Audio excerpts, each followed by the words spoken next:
guys, it's Katie, and today I am going to show you how to make one of our favorite recipes, and that is baking powder biscuits.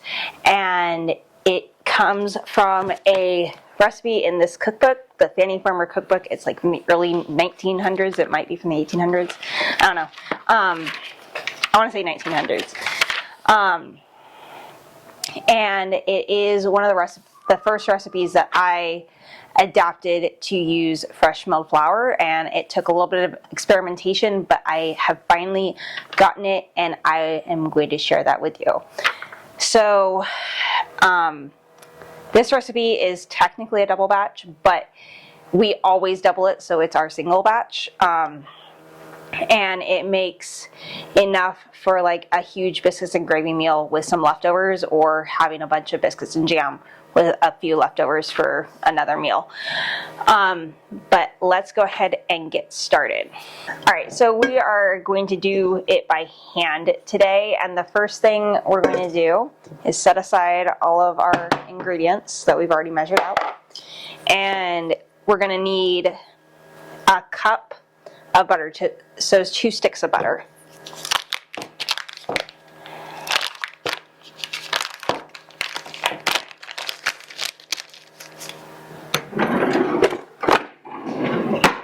And what I like to do is cut the butter into thirds, lengthwise.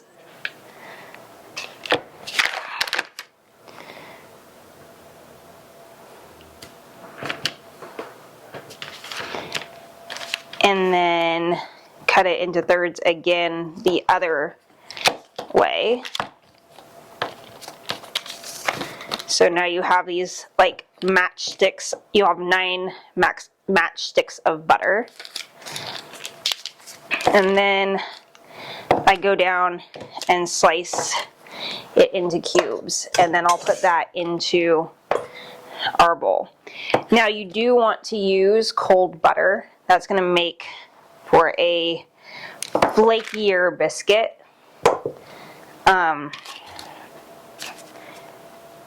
And that is what you want, is a flaky biscuit. You want layers. So I'm going to do that with both sticks of butter.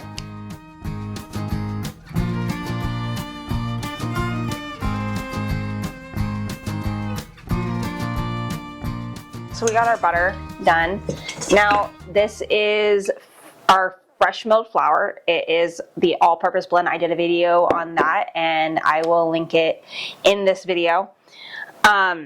So I used 560 grams of flour. So I weighed it out. I did not measure it. Weighing, especially with fresh milled flour, is a lot more accurate, and you're gonna get a more consistent result. Then we'll add to the flour a teaspoon of salt,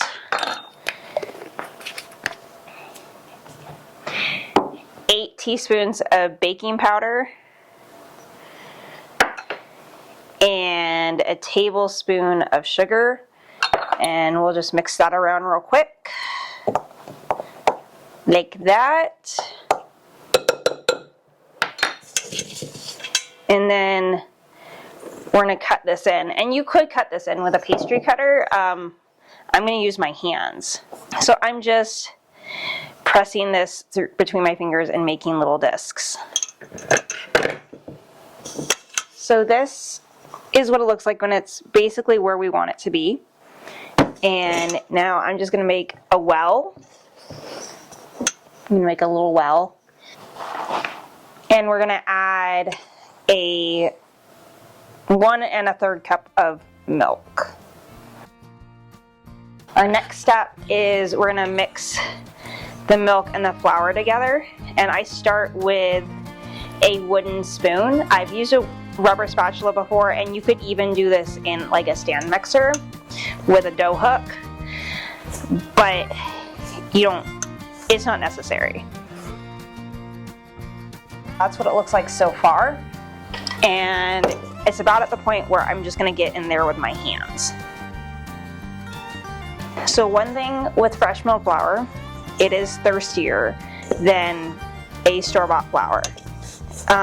So you might have to add a little extra. Since I have it in the fridge, I'm going to use cream. You could just add additional milk to give it a little bit more moisture. You only want to add a tiny bit at a time, like a teaspoon, if that, at a time. So now we've formed a ball, and one thing we're going to do is we're going to let it rest in the fridge, but first I'm going to kind of smush it out. And you can get out a rolling pin.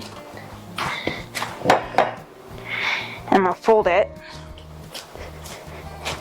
and smush and fold. Okay. All right, so after we did that quarter fold, so that's gonna help make layers. Now we're gonna wrap it in some plastic wrap, or actually I'm just gonna put it in the bowl and put some plastic wrap over the top. And we're gonna let it sit in the fridge for at least 2 hours. If you could do this overnight and then make your biscuits in the morning, like do an 8 to 12 hour overnight rest, that is the best. And it gives, the reason you let it rest is so that the flour has time to absorb all the moisture and you won't end up with like a sandy, grainy texture. All right, so let's get this in the fridge and I will be back when it is ready to go. So we're back, our dough has rested, and we are gonna go ahead and roll it out. So I'm gonna put a little flour down. A little bit more.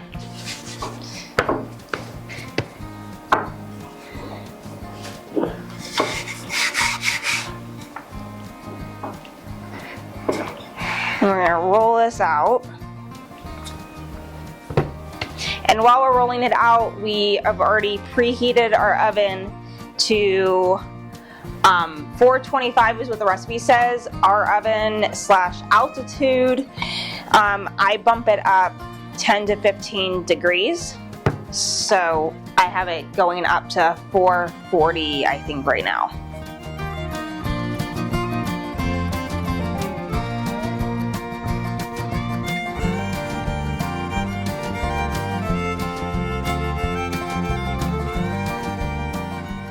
We have our dough rolled out. I do it about the thickness of the cutter, which is roughly 1 inch.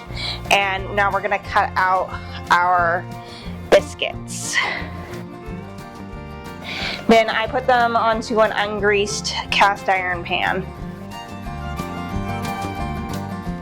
And I put them not quite touching, probably like 1/2 inch, maybe 1/4 inch apart.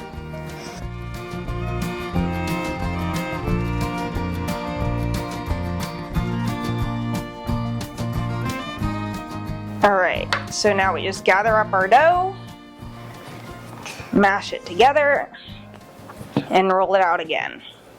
While I do this next tray of biscuits, I'm gonna put these in the fridge because I don't want the butter to melt too much. I want it to go into the oven pretty chilled.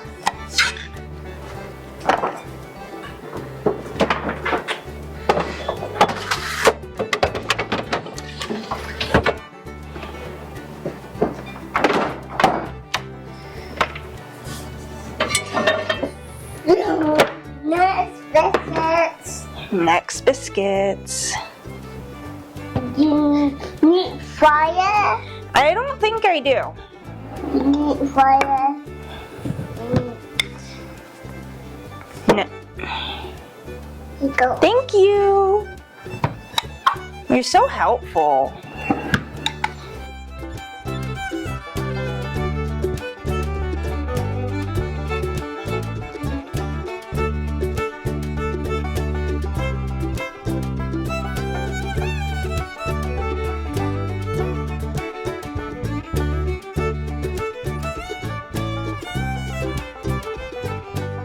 We have all our biscuits cut out and ready to go. We ended up with a baker's dozen plus a little baby one. And we're gonna put them in the oven for about 15 minutes and then we'll check on them and see how they're doing. It's 1, 2. Time to eat biscuits. See if they're done. Yep, they are. Just 1, There's one. 2. And there's two. You got them.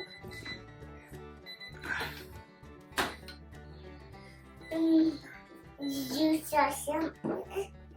Biscuits just came out of the oven and it did take about 15 minutes and this is what they look like.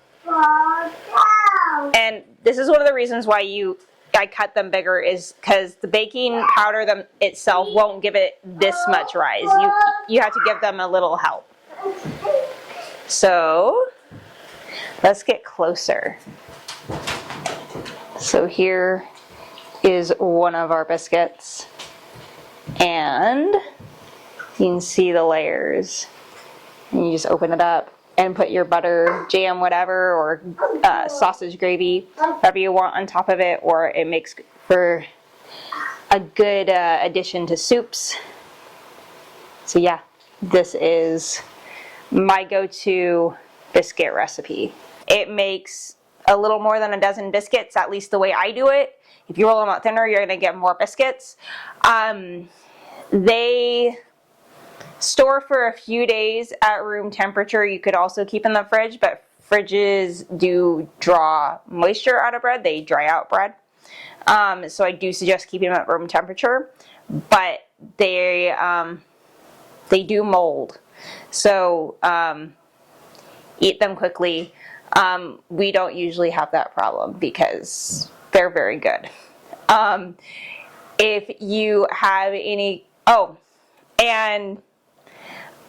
they store well both not baked and baked in the freezer, so you can make a batch and put them in the freezer and then bake them off one at a time or heat them up one at a time, whichever you choose. I do try to get at least 2 in the freezer each batch so that I have a little bit to pull from on days that I want to have a biscuit with breakfast or with a meal. If you have any questions, leave them in the comments below. If you like this video, give it a thumbs up. And if you want to see more of what we do around our little suburban homestead, hit the subscribe button. And until next time, bye!